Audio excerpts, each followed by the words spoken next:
Good evening, ladies and gentlemen, and welcome to the Wall of Power Radio Hour. I'm your host, Paul Metzen. I saw an incredible theatrical performance this weekend at the Park Square Theater in St. Paul.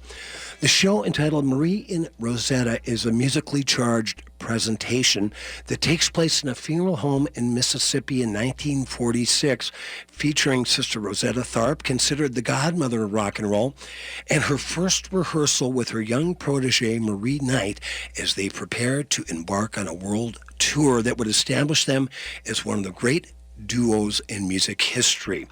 The show plays at the Park Square through December 30th. And I'm delighted to have the director of the show, Miss Wendy Knox, with me for the whole show on the Wall of Power Radio Hour tonight. Before I welcome Wendy to the show, I would like to introduce her, tell you about just some of her accomplishments and productions. She received her Bachelor of Arts degree from Grinnell College and her Master of Fine Arts from the University of Washington. She is the founding artistic director of the Frank Theater since 1989. She has directed over 60 productions, including shows such as Three Penny Opera, Cabaret, The Cradle Rock, and Kalevala, among others. She's a teacher and an instructor at high school and colleges. She's won several awards, including a McKnight Theater Artist Fellowship and a Fulbright Scholarship that landed her in my homeland of Finland for a couple of years in the 1980s. With no further ado, I would like to introduce my guest, the very talented theater director, Miss Wendy Knox. Wendy, how are you? Thank you. Fine. You're making me blush. Well, I'll tell you what. I read that resume and I felt like such a complete loser. You are so accomplished. My goodness gracious. First of all, before we start talking about the great, amazing show that was Marie and Rosetta, where did you grow up, Wendy? I was born here in Minneapolis. I pretty much grew up in St. Cloud, but then landed back here. Okay. Now, your mother, God bless her, came of age in the Finnish enclave of Palo Markham in St. Louis County in northeastern Minnesota, where I'm from. Yep. Was she raised Finn?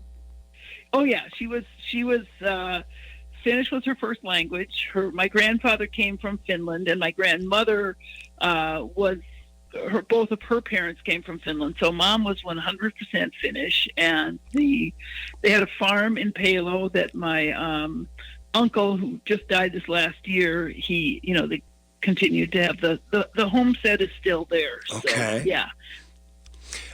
What we would go up there for every 4th of July, and as kids we just loved, because we'd go into Aurora and they'd shut down, the streets would be blocked off, and all these games for kids, and sure. The adults of course are all circulating from bar to bar, and It was just it was great when we were kids going up there, and we'd go up for Thanksgiving, and so we spent a fair amount of time up there too, also in the summer. Did you do you remember some of the things your mother cooked? I imagine moyaka.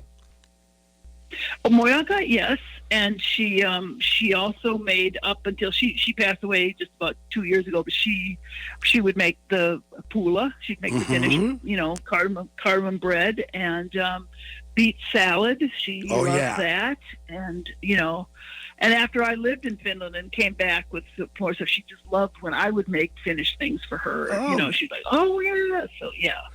I'm sure she was proud of that. My grandmother, for those of you out there in the Wall of Power Radio Hour land that don't know what moyaka is, it's fish stew with beef and potatoes and carrots. My grandmother, I don't know if your mom did it, Wendy, used to actually put the head of a northern in. And, oh my God. Yeah. Oh, yeah. And as a kid, to go up and look at what Grandma was cooking, and you see the eyes of this northern looking at you, it scared the bejesus out of you. Ew! Yeah. But at the end of the day, it tasted great.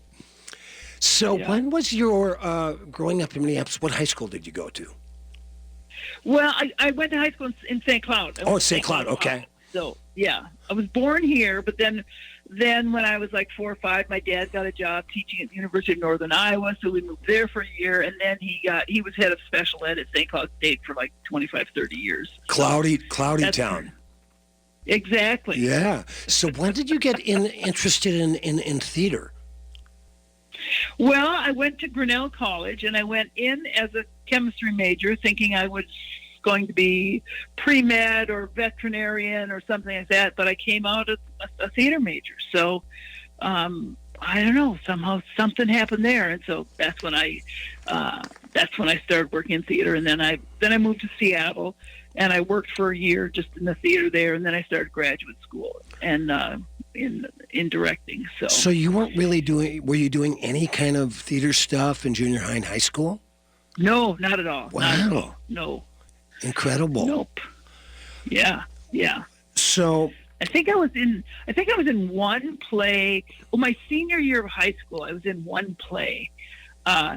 It was Bye Bye Birdie, and I was playing one of the gang of bad girls. Oh yeah, I remember that was they presented that one a few years ahead of me. But my guitar teacher, Dennis Monroe, who was just a fabulous guitar teacher and musician, who taught me everything I needed to know to get started in the world of guitar playing when I was 12 years old, played the lead in Bye Bye Birdie, and yeah. And I remember that as being a very exciting play. Yeah. Let's talk a little bit about, we've just got about 4 minutes in the first set here on the Wall of Power Radio Hour. How did you get involved with this phenomenal production of Marie and Rosetta that's going through December 30th at the Park Square Theater? I had worked with the playwright, George Brandt. Frank Theater presented a play of his. We did it twice. It was a play called Grounded, which was about a female pilot. And it's a one-person show. We did it, I think, in 2012, maybe? No, 2014, I think. It was a solo performance by Shay Cage, who won an Ivy Award for Best Solo Performance that year. And then we did it again last year, and we toured it to northern Minnesota. We played in Grand Rapids and in Duluth. It was Frank Theater's first tour. Nice. Yeah, and so while George was out here, he had a fellowship at the Playwright Center, and he told me, because I met him while we were working on Grounded, and he said, yeah, I'm working on this new play, and it's just not even a play yet. It was he had some scenes he had written, and he said it was about, Rosetta Tharpe, and I had just recently heard some short documentary thing on NPR about her, and I was like, that was interesting. And so we workshopped the play at the Playwright Center, and the play has sort of become my education about Rosetta Tharpe. And during the workshop, he had mentioned this biography of hers called "Shout, Sister, Shout" by Gail Ward. Yes, I bought that years ago. Awesome. Yeah. Really, and Gail Wardlow. Yeah, is it Ward or Wardlow? I think it's Ward, but anyway, she's a phenomenal writer. A great blues historian.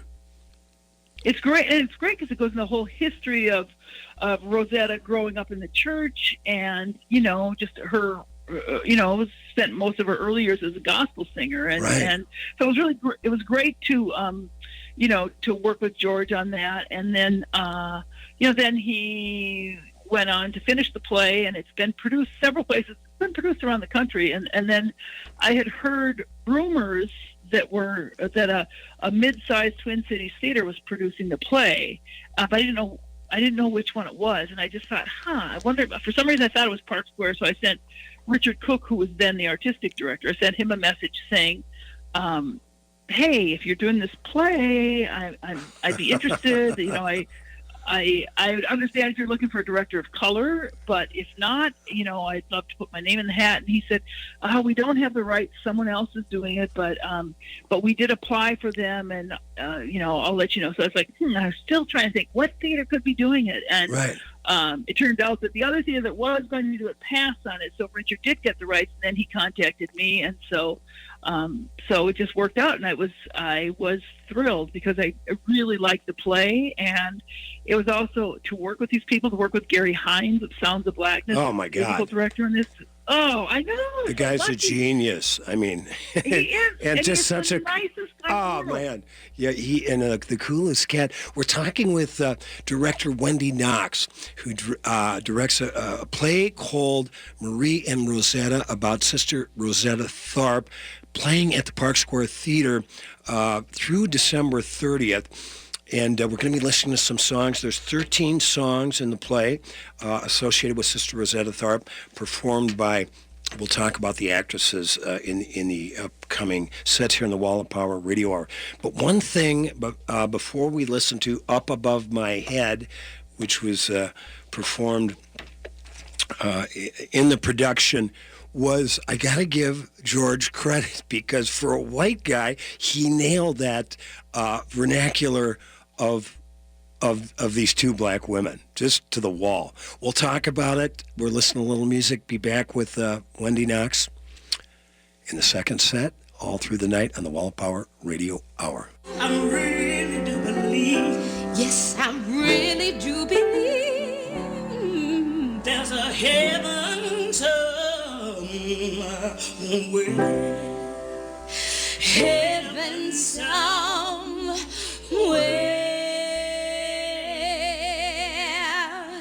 Up above my head, up above my head, I hear music in the air, I hear music in the air. Up above my head, up above my head, I hear music in the air, I hear music in the air. Up above my head,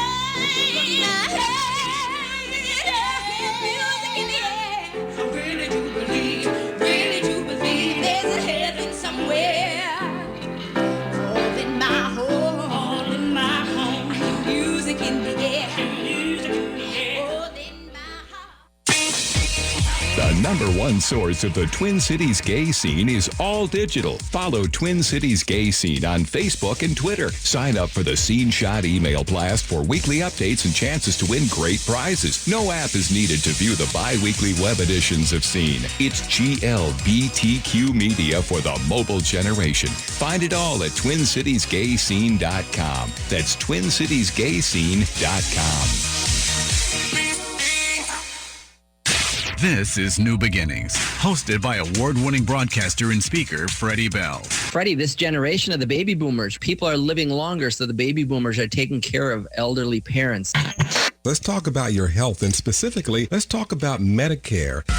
Our show features the concerns of America's 78 million baby boomers in employment, finance, health and nutrition, and even entertainment. Catch New Beginnings with Freddie Bell, Saturdays at 11 on AM 950, the progressive voice of Minnesota. Standard Heating knows the holidays are a time for lists. Shopping lists, guest lists, good and naughty lists. But don't forget about the most important list of all, Standard's 24-point checklist that comes with our professional furnace tune-up. During December, you can get this crucial tune-up for $25 off. Learn how you can save $25 on our furnace tune-up and all our other year-end deals today at standardheatingdeals.com/radio.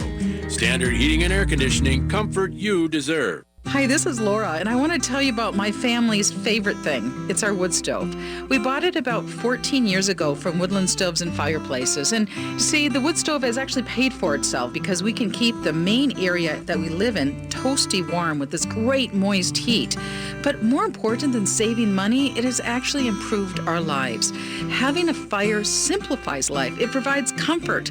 It sort of takes the chill out of winter. I'm Peter Solak. In 1977, I started Woodland Stoves and Fireplaces, and I experienced the simple joy of warming myself by a fire.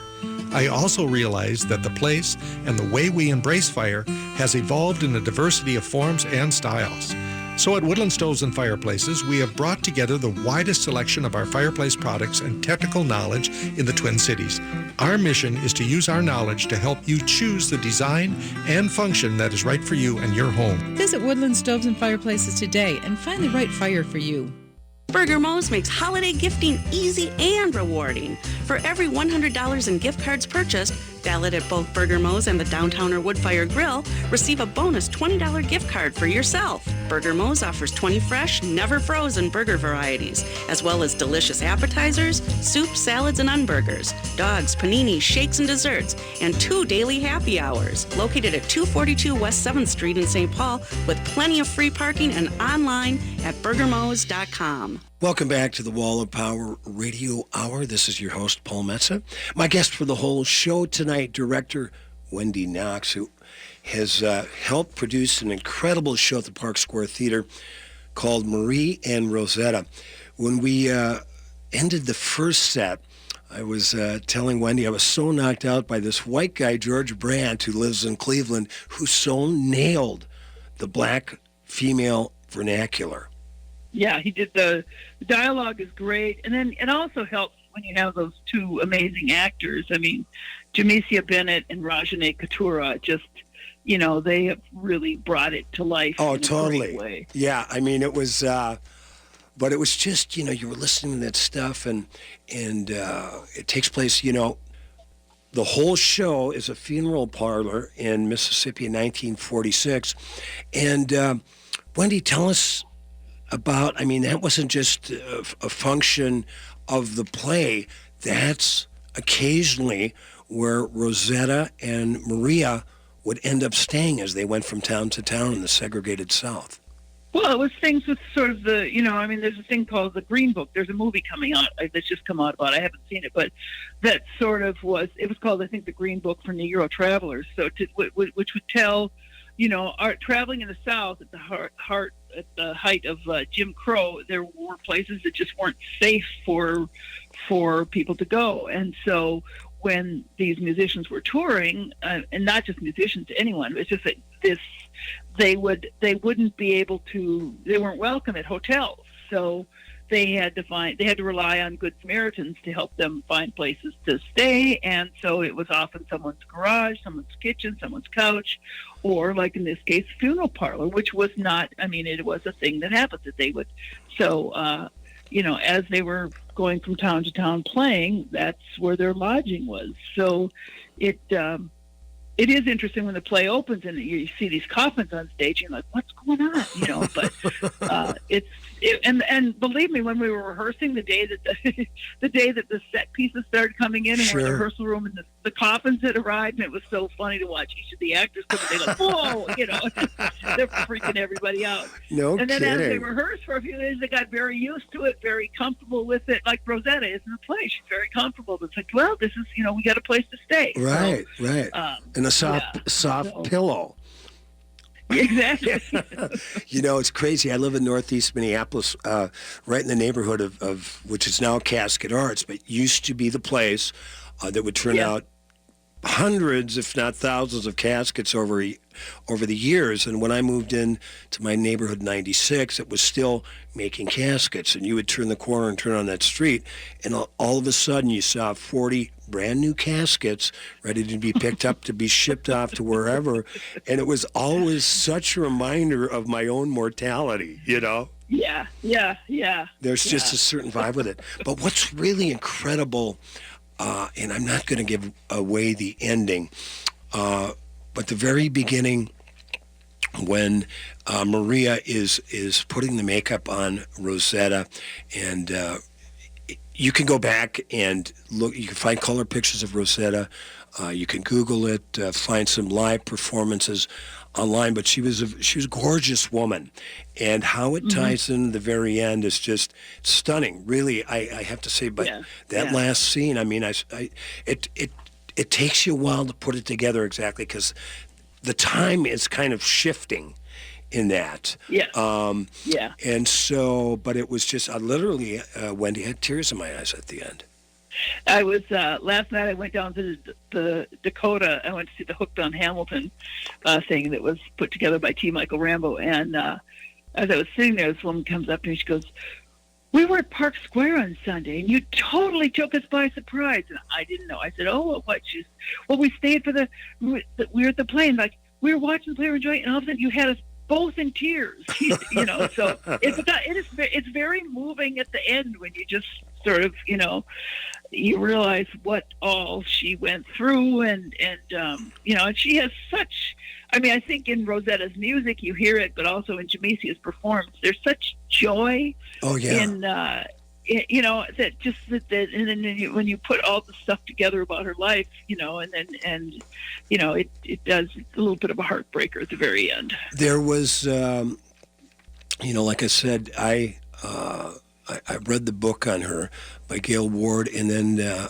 I've seen a lot of stuff for Rosetta. I've been aware of her for quite a while, but I saw a clip on YouTube last night of her last performance in Copenhagen when she does Precious Lord, and she had lost her mother, who traveled with her a lot, raised her. Her mother was a traveling evangelist musician, used to get Rosetta up on stage when she was 6 years old to sing, play guitar, played piano, danced on top of the piano. She was really a child star.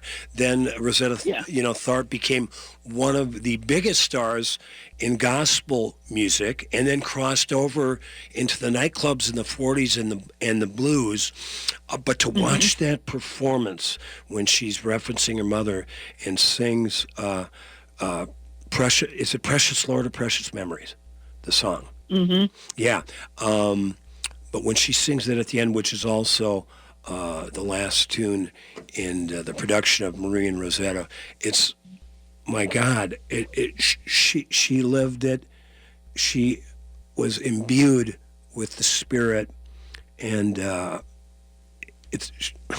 even 40 years after her death now on YouTube, you can still tell how powerful a woman she was. Yeah, she was just, and she was just great, and she just wanted to do her music in her way, and and again, with all the obstacles, the thing about being a female performer, being African American, especially at that time, just having all the things that were in her way, given the system that she was coming up in. Still, she had such spunk, and she would be. Don't you? You just felt like she'd be great to know her. Oh, it would be great to hang out with her, a jam. I would love to jam with Sister Rosetta Tharpe. Yeah. You know what's amazing? They call her the godmother of rock and roll. I know my music history enough to know I would call her the mother of rock and roll. Someone asked me that. Who's the mother then? I was like, I don't know. That's a good question. She is the mother of rock and roll. We'll say it right here in the Wall of Power Radio Hour with director Wendy Knox. Paul Metza will tell you, because you go back and listen to what she was playing. I mean, there was a handful of electric guitarists. Charlie Christian, of course, was one of them. But Sister Rosetta Tharpe, there was nobody playing electric guitar like that in the mid-40s. I mean, she became an influence on Chuck Berry, who influenced everybody else. We're going to talk about how the other obstacle she went through was going from gospel into the pop market and then back. She straddled them both. So we're going to end this second set on the Wall of Power Radio Hour with one of the tunes most associated with her during her cabaret times, 4 or 5 times. Then we'll be back with Wendy Knox. 4 or 5 times. 4 or 5 times. It's my light, doing things right. 4 or 5 times. Many outside, many out cry. But if I die, I'm gonna try to do it 4 or 5 times.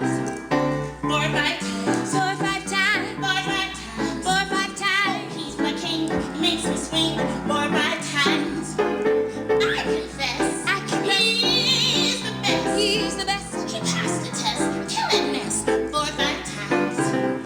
4 or 5 times. 4 or 5 times. 4 or 5 times. 4 or 5 times. His magic side to set the world on fire 4 or 5 times. Maybe I'm wrong. Maybe I'm wrong. Expedition Journal, entry number 7.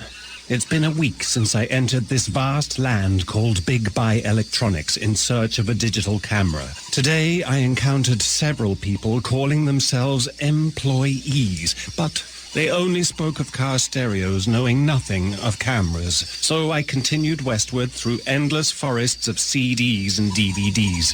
By evening, I took refuge near some televisions to regain my bearings. I begin to wonder if this camera department is a myth.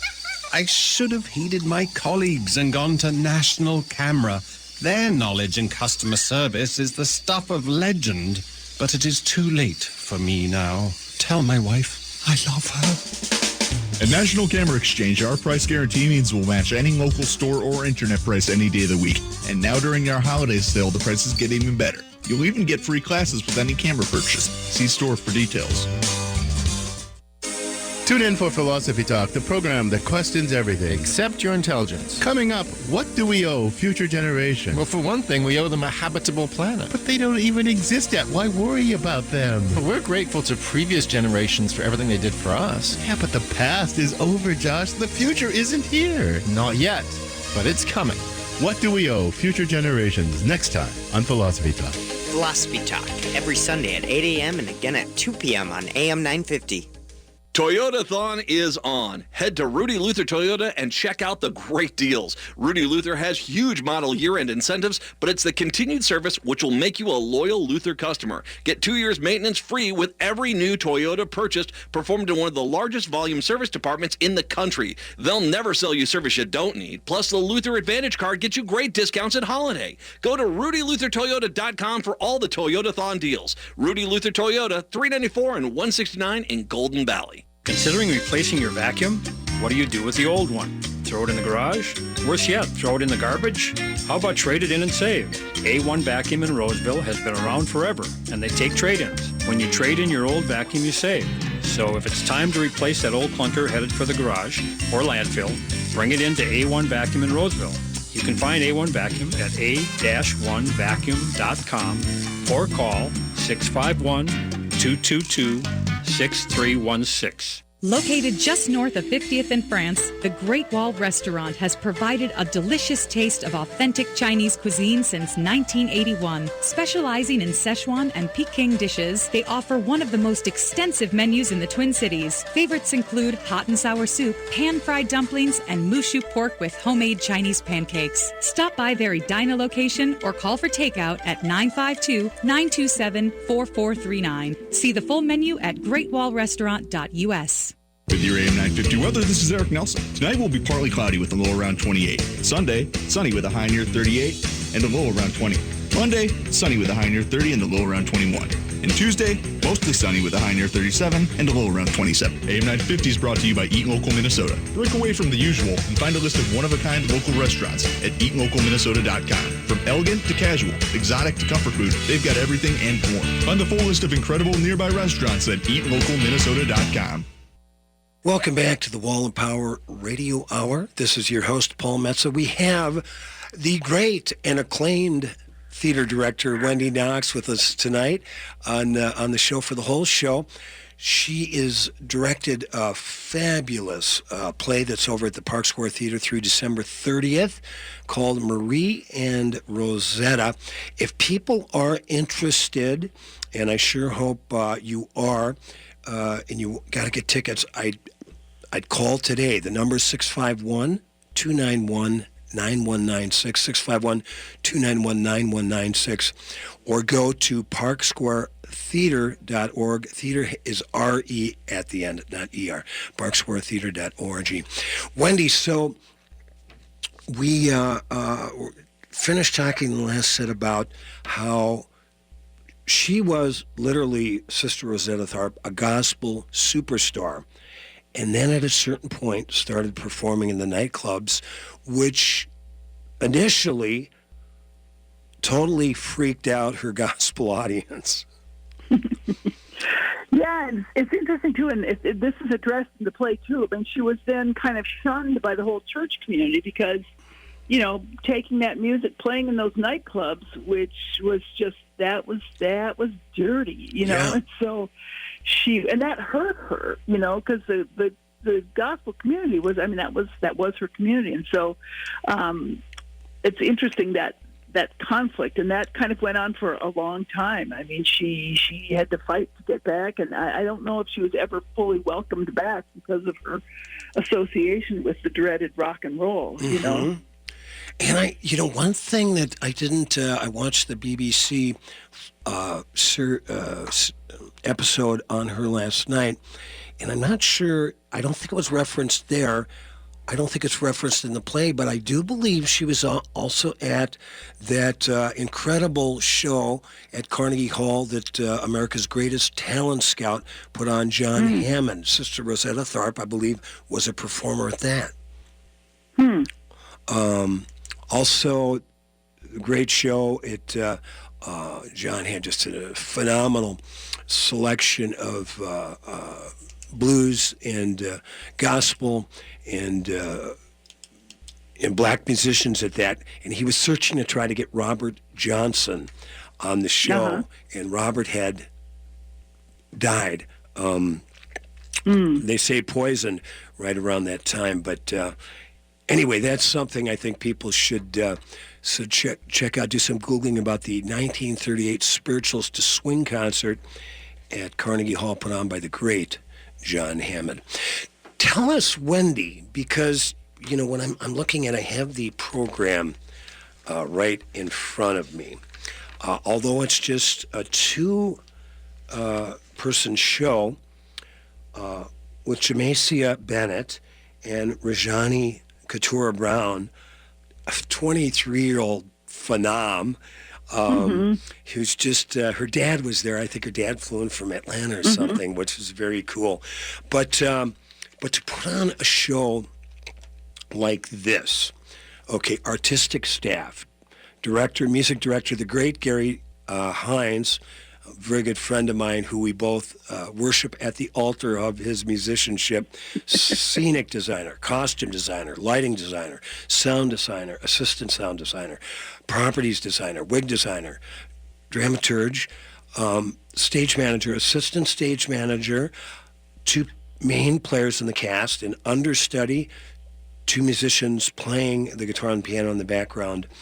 Then, of course, you've got the ticket sales, the marketing department. But so tell us, when you are going to do a production like Marie and Rosetta at the Park Square Theater that's been around for 40-plus years, how long does it actually take by the time you shake hands and say, I'm going to direct it, to put everything together? When did this start becoming what it is now? Well, that time can vary. This one kind of came together fairly late. I can't remember when I was actually hired. But then, in terms of the rehearsal, I went and I closed the show with Frank Theater, like on the Sunday before we started rehearsals. We started rehearsals on Tuesday for Marie and Rosetta. So there was kind of a quick turnaround for me as a director. Sure. But, of course, lots of prep happens in between, and the casting and all that stuff happens in between. I mean, it was great. I think it was last summer when we did the auditions for this. So, Jamicia and Rajane were on board. I think it was sometime last summer. And Gary and I had met a few times and talked about stuff, and then did, the auditions. And then, having him on board was just huge because the musicianship, that he brings, and also because Jamicia is a total perfectionist too. Oh my God! And Rajane's a little genius, So, yeah. And I think the props also go to Michael May and Natalia Peterson, who are the musicians who are playing. And it's not really a spoiler to say that one of the challenges when you're directing the piece is like, what do you do when you have this? It's a 2-character play. And both of the actors have to be,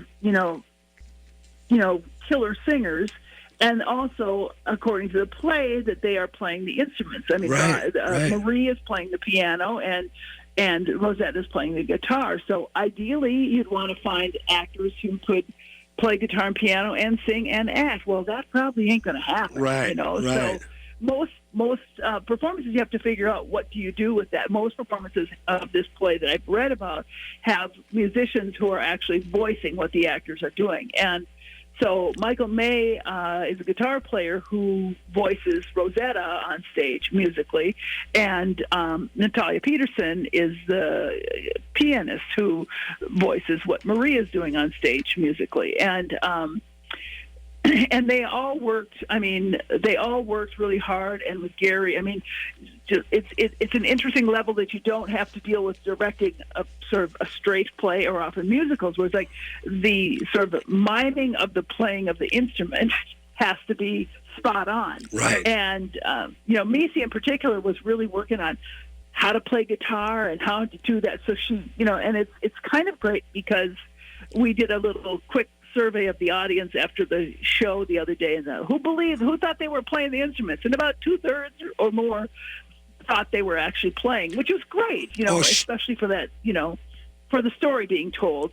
It's great that they would believe that the instruments were being played there. Well, as a guitarist, first of all, I want to give props to Michael May because he had Sister Rosetta Tharpe had a really interesting rhythmic approach to the electric guitar, and it you had to really stay on top of it. But Michael not only had that down, but he also had the tone, because Sister Rosetta had probably one of the first ones playing the electric guitar back then that had a kind of a real distorted sound of what she was doing, that I think probably in part was she liked to play loud. God bless her, so do I. Yeah. But Jamesia, what was so interesting was that she had to spend time with Michael to know she was doing bar chords when Sister Rosetta would do her single string solos, which she was phenomenal about.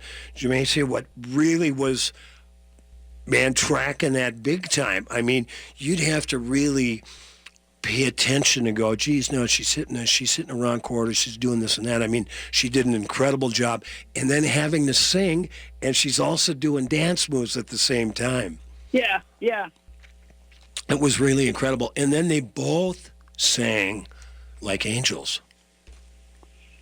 Yeah, the pipes on those gals are,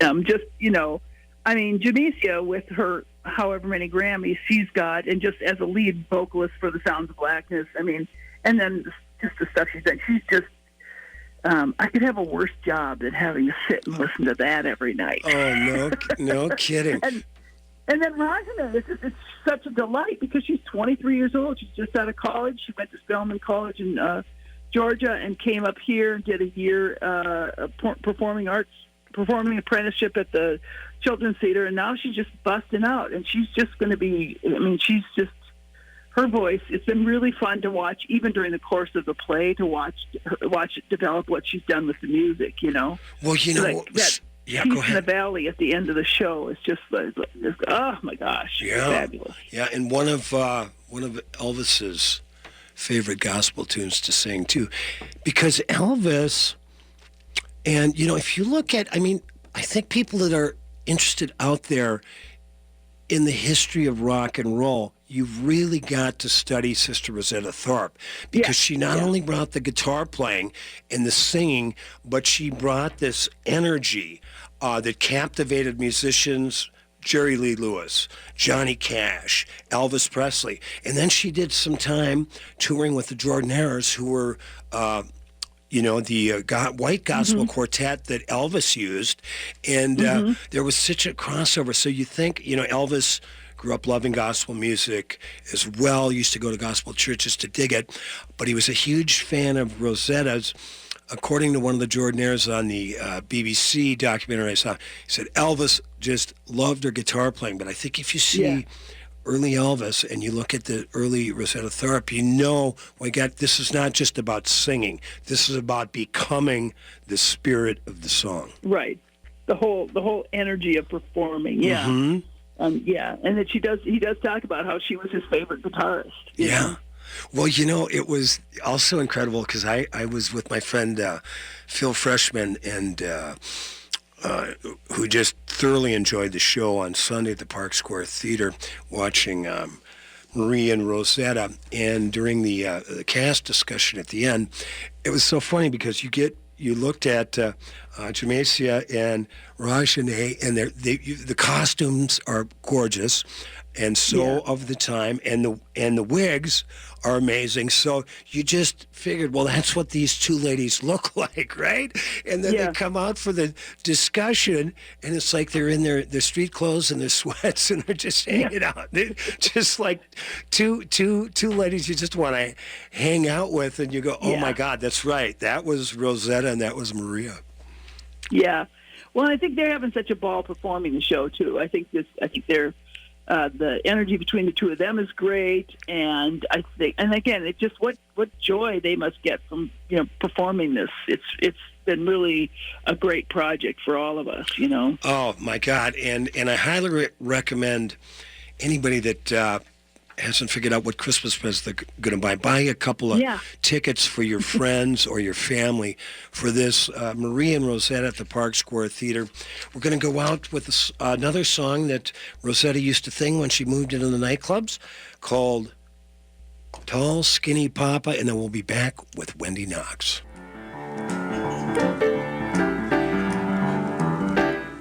I want a tall, skinny papa. Yeah. I want a tall, skinny papa. Yeah. I want a tall, skinny papa. Yeah. I want a tall, skinny papa. Yeah. I want a tall, skinny papa.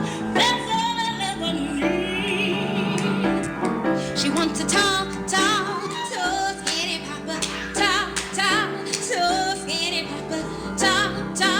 Tall, skinny papa. Tall, skinny papa. Tall, skinny papa. That's all I'll ever need. He got to be alright. He got to be just. The number one source of the Twin Cities gay scene is all digital. Follow Twin Cities Gay Scene on Facebook and Twitter. Sign up for the Scene Shot email blast for weekly updates and chances to win great prizes. No app is needed to view the bi-weekly web editions of Scene. It's GLBTQ media for the mobile generation. Find it all at TwinCitiesGayScene.com. That's TwinCitiesGayScene.com. Located just north of 50th in France, the Great Wall Restaurant has provided a delicious taste of authentic Chinese cuisine since 1981. Specializing in Szechuan and Peking dishes, they offer one of the most extensive menus in the Twin Cities. Favorites include hot and sour soup, pan-fried dumplings, and mushu pork with homemade Chinese pancakes. Stop by their Edina location or call for takeout at 952-927-4439. See the full menu at greatwallrestaurant.us.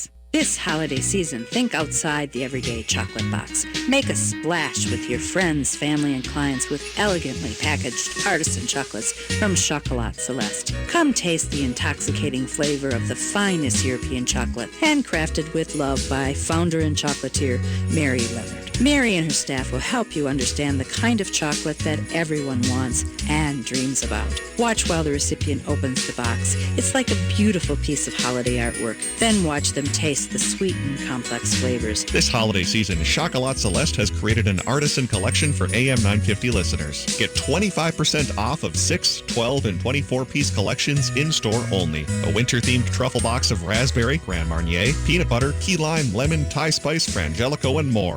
Open 9:30 to 5:30 daily. Chocolat Celeste is located at 652 Transfer Road in St. Paul, just 4 blocks off I-94 at the Cretan-Vandalia exit. Chocolat Celeste, the way chocolate is meant to be.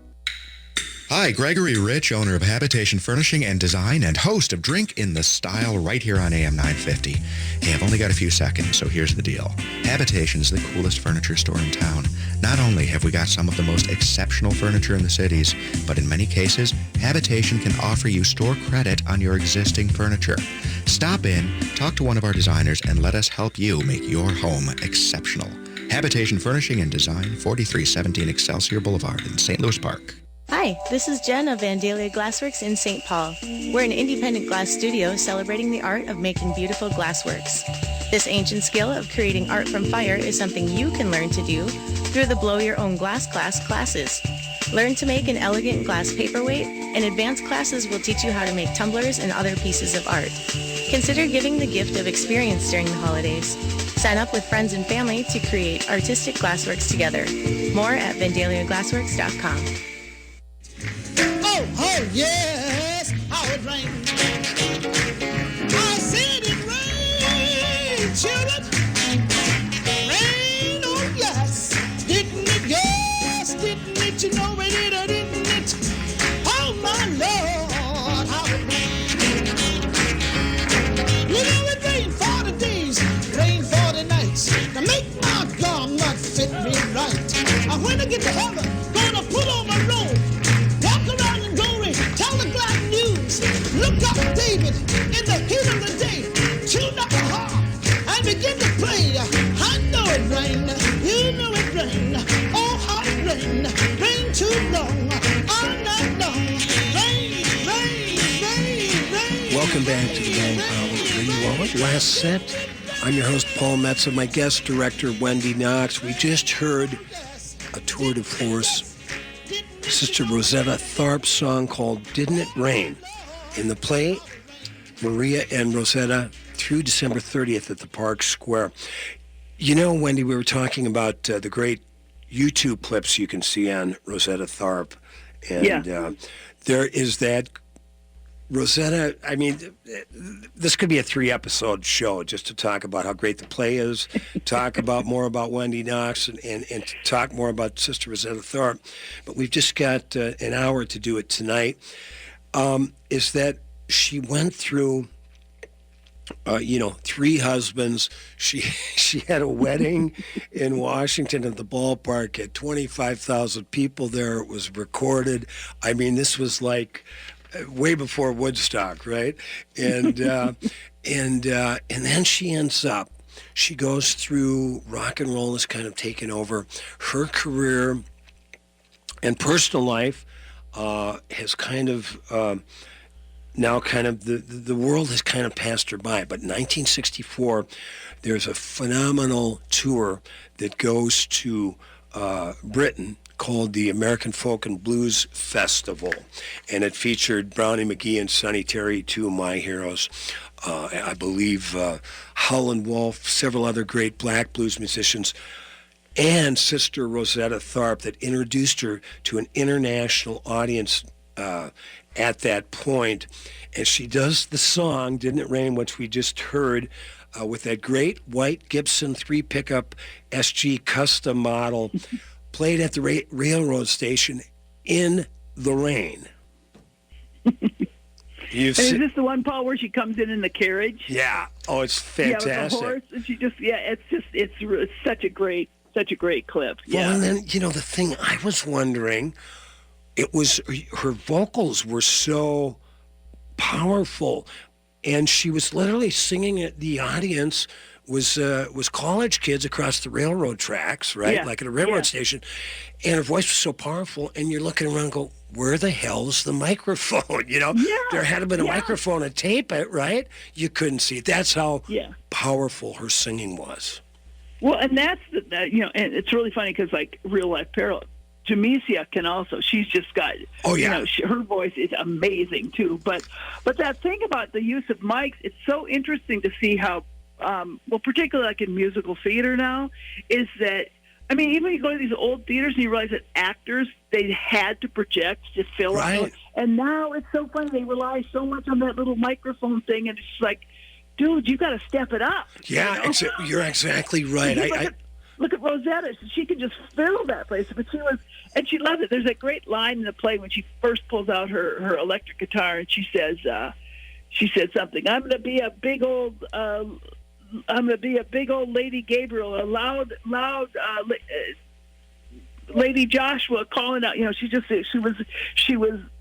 She was wanting to wail. She wanted to shred that guitar and belt it out. She was just, again, she had such energy. It was amazing. Well, she reminded me, and she almost looks a bit like Bessie Smith, the Empress of the Blues. A little bit, yeah. And you, who used to have, her own railroad train to go from gig to gig, and they'd set up, they'd go to a town and they'd set up a tent, and they'd sing with a piano player with no microphone, to how many ever people showed up, whether it was theaters. Now, probably some of the nicest theaters had some sort of amplification.